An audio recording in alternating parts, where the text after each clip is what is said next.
Sarp. Babası. Oğlum. Bak. Babası. Oğlum. Piş, piş, piş, piş, piş.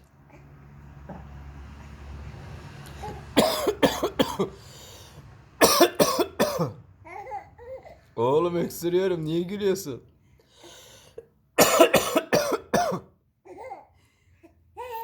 Oğlum niye böyle yapıyorsun babası?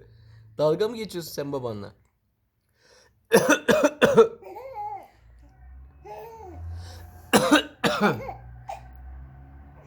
Sarp.